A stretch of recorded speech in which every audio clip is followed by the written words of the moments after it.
بسم اللہ الرحمن الرحیم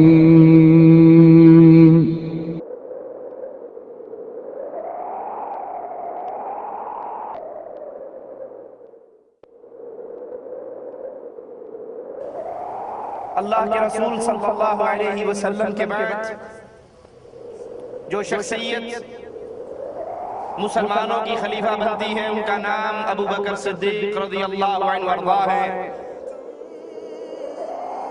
ابو بکر صدیق رضی اللہ عنہ وارضا کی سیرت اسلام کے لیے آپ کی خدمات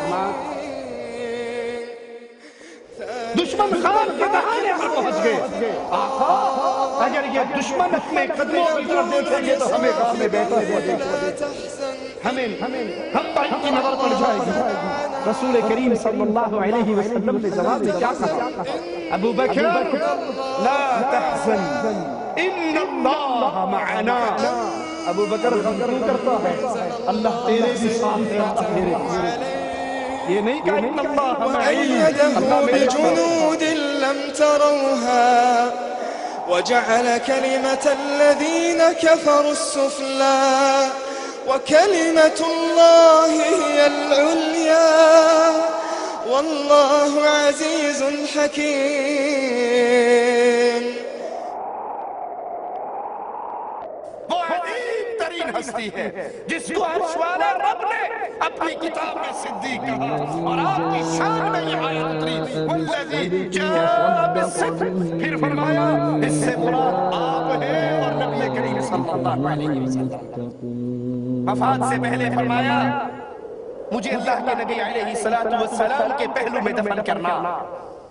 ابو بکر صدیق جو غار میں نبی کے پڑوس میں رہے، جو ہجرت کے سفر میں نبی کے پیچھے سوار رہے، جو زندگی بھر آقا علیہ السلام کے ساتھ ہی رہے، ان کی خواہش، ان کی تمنا، ان کی وصیت کہ جو ہی میں مروں مجھے آقا علیہ السلام کے پہلو میں دفن کر دینا۔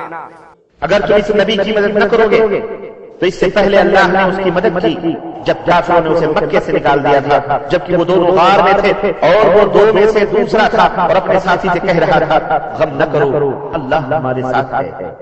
پھر اللہ تعالیٰ نے اس پر اپنی طرف سے سکون قلب نازل کیا اور ایسے لشکروں سے اس کی مدد کی جو تمہیں نظر نہیں آتے تھے، اور کافروں کے قول کو سرنگو کر دیا، اور بول تو اللہ ہی کا والا ہے اور اللہ ہر چیز پر غالب اور حکمت والا ہے۔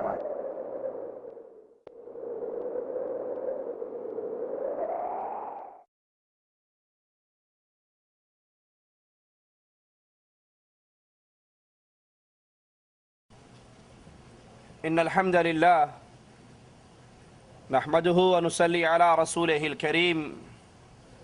اعوذ باللہ من الشیطان الرجیم، بسم اللہ الرحمن الرحیم۔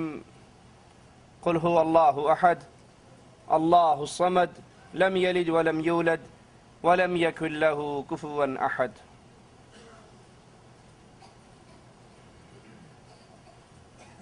رسول اللہ صلی اللہ علیہ وسلم کی دعوت، لا الہ الا اللہ کا پیغام جو تمام عرب میں پھیلا، اور یہ دعوت پھیلتے پھیلتے روم اور فارس کے دروازوں پہ دستک دیتی ہے۔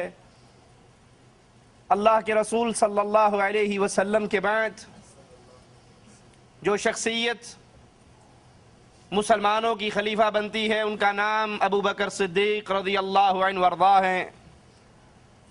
اللہ کے نبی علیہ السلام کی وفات کے بعد فتنوں کا دروازہ کھلتا ہے، کچھ مرتد ہو جاتے ہیں، کچھ زکوٰۃ کا انکار کرتے ہیں، مسلمانوں کے اندر بے چینی اور پریشانی کا دور دورہ ہے، لیکن ابو بکر صدیق رضی اللہ عنہ وارضا وہ عظیم ہستی، اللہ کے نبی علیہ السلام کے بعد اس امت کے معاملات کو چلانے والی وہ عظیم ذات کمر بستہ ہو کر اپنے گھر سے نکلتے ہیں، اعلان جہاد کرتے ہیں، اسامہ کے لشکر کو روانہ کرتے ہیں، زکوٰۃ کا انکار کرنے والوں کے خلاف خالد ابن ولید کو بھیجتے ہیں. وہ پریشانی، وہ غم کا دور ٹل جاتا ہے اور ابو بکر صدیق رضی اللہ عنہ وارضاہ کے جذبہ ایمانی اور جذبہ جہاد اور لا الہ الا اللہ کی دعوت کو تھامنے کے فوائد نظر آتے ہیں. اسلام پھیلتا ہے، پھولتا ہے. بلکہ یہ کہا جائے تو غلط نہ ہوگا کہ صرف یہ نہیں کہ جذبہ ایمانی صدیقی نے مسلمانوں کے معاشرے میں پھیلی ہوئی بے چینی کو ختم کیا، بلکہ خلافت ابو بکر کے دور میں ہی بیرونی فتوحات کے دروازے بھی کھلے. مسلمانوں کی عزت، مسلمانوں کی ہیبت، مسلمانوں کا رعب کفار پہ طاری ہوا اور یہیں سے فتوحات خارجیہ کے دروازے کھلے. لیکن بالآخر موت، جس نے ہمارے آقا، ہمارے امام، ہمارے قائد محمد کریم صلی اللہ علیہ وسلم کو نہیں چھوڑا، یہ موت ابو بکر صدیق رضی اللہ عنہ وارضاہ کے بھی قریب سے قریب تر ہوئی. اور 22 جمادی الاخر 13 ہجری دوشنبہ کے دن مغرب اور عشاء کے درمیان ابو بکر صدیق رضی اللہ عنہ وارضاہ اس جہان سے ہمیشہ کے آرام والے جہان کے اندر اللہ کی جنتوں کی طرف منتقل ہو گئے. وفات سے پہلے فرمایا مجھے اللہ کے نبی علیہ السلام کے پہلو میں دفن کرنا. ابو بکر صدیق جو غار میں نبی کے پڑوس میں رہے، جو ہجرت کے سفر میں نبی کے پیچھے سوار رہے، جو زندگی بھر آقا علیہ السلام کے ساتھ ہی رہے، ان کی خواہش، ان کی تمنا، ان کی وصیت کہ جو ہی میں مروں مجھے آقا علیہ السلام کے پہلو میں دفن کر دینا. جو چادر میں نے لی ہے اسی چادر میں مجھے کفن دینا. نیا کپڑا مل جائے، میسر ہو، وہ کسی غریب کو دے دینا کہ زندہ نئے کپڑے کا زیادہ محتاج ہوتا ہے. مجھے نیا کفن بھی نہ دینا، اسی چادر کے اندر مجھے کفن دے دینا. ابو بکر صدیق کو گالیاں دینے والوں، ابو بکر صدیق رضی اللہ عنہ وارضاہ پر زبانیں دراز کرنے والوں اور یہ کہنے والوں کہ ابو بکر نے علی کی خلافت کو چھینا، انہوں نے اپنی حکومت بنائی. ارے مجھے یہ تو بتاؤ، ابو بکر نے اگر خلافت کو چھینا تو اپنی ذات کا کیا فائدہ کمایا؟ وہ تو مر رہے ہیں، وفات کے قریب ہیں، زبان سے الفاظ نکل رہے ہیں. نئے کفن کی ضرورت ابو بکر کو نہیں. اس کی رعایا میں اگر میسر ہو تو کسی غریب کو دے دینا، اس کو پرانی چادر کے اندر ہی کفن دے دینا. وہ تو جاتے ہوئے تم سے نیا کفن بھی نہ لے کر گئے. اگر اس نے اپنی ذات کے لیے بقول تمہارے خلافت کو چھینا تھا تو ابو بکر نے کیا کمایا؟ اس نے تو اپنی جان، اپنا مال آقا علیہ السلام کی لائی ہوئی شریعت کی نفاذ کے لیے قربان کر ڈالا. اپنی بیوی اسماء سے کہا رضی اللہ تعالی عنہا، میں مر جاؤں تو اے میری بیوی مجھے غسل تو دینا.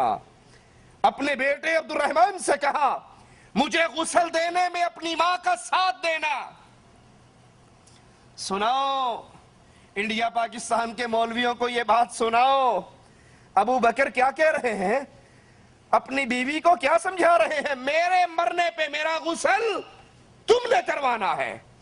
ہمارے ہاں مولویوں نے شریعت ہی نہیں بنا لی ہے. وہ کہتے ہیں ادھر بندہ مرتا ہے، بیوی مرتی ہے، ادھر اس کا منہ دیکھنا بھی حرام ہو جاتا ہے. یہ مسئلہ آپ نے سنا یا نہ سنا؟ مرتے ہی میاں بیوی کا تعلق ٹوٹ جاتا ہے. خاوند اپنی بیوی کا چہرہ نہیں دیکھ سکتا، بیوی اپنے خاوند کا چہرہ نہیں دیکھ سکتی. یہ مولویوں نے اپنے پیٹ کی جہنم بھرنے کے لیے بنایا ہے، کیونکہ انہیں پتا ہے اگر لوگوں کو غسل ان کی بیویوں نے دینا شروع کر دیا ہماری دال روٹی کہاں سے چلے گی؟ ہمیں وہ مرنے کے بعد جو میت کی چارپائی، میت کا بستر، میت کے جوتے، میت کے کپڑے اس مردہ خور مولوی کو ملتے ہیں، پھر وہ ہمیں نہیں ملیں گے. مسئلہ ہی بنا دو کہ مرنے کے بعد خاوند اپنی بیوی کے چہرے کو نہیں دیکھ سکتا، بیوی اپنے خاوند کے منہ کو نہیں دیکھ سکتی۔ اور یہاں صدیق اکبر ابو بکر رضی اللہ عنہ وارضا اپنی بیوی اسماء سے کہہ رہے ہیں میں مر جاؤں تو مجھے غسل تو دینا، اے میرے بیٹے عبد الرحمن اپنی ماں کا ساتھ دینا۔ اپنے مال میں سے 5واں حصہ ابو بکر صدیق رضی اللہ عنہ وارضا نے خیرات کرنے کی وصیت کی، اور پھر فرمایا خلافت کی ابتدا سے اس وقت تک سنو ذرا صدیق کائنات کی بات کو، ان پہ تہمتیں لگانے والوں، زبانیں دراز کرنے والوں، گالیاں دینے والوں، ان پر طنز کرنے والوں، ابو بکر مرتے ہوئے کیا کہہ رہے ہیں؟ اے میری آل اولاد، میں نے ابتدائے خلافت سے لے کر آج تک بطور خلیفہ مسلمانوں کے بیت المال سے جتنا پیسہ لیا ہے وہ سارا میرے مال میں سے واپس کر دو۔ ابو بکر رضی اللہ عنہ وارضا خلافت کا بوجھ سنبھالنے کے بعد گھر کے معاملات کو چلانے کے لیے کپڑے کے تاجر تھے، کپڑا لے کر بازار میں بیچنے کے لیے نکلے۔ عمر بن خطاب نے کہا امیر المومنین یہ کیا کر رہے ہو؟ کہا میں نے اپنے گھر کا روزگار بھی تو چلانا ہے۔ کہا اگر آپ ان امور میں مشغول ہو جاؤ گے مسلمانوں کے نظام حکومت کون چلائے گا؟ آپ اپنے لیے بیت المال سے وظیفہ مقرر کر لو۔ اور وفات کے وقت کہا وہ وظیفہ جو ابتدائے خلافت سے لے کر آج تک ابو بکر لیتا رہا، آج میرے مال میں سے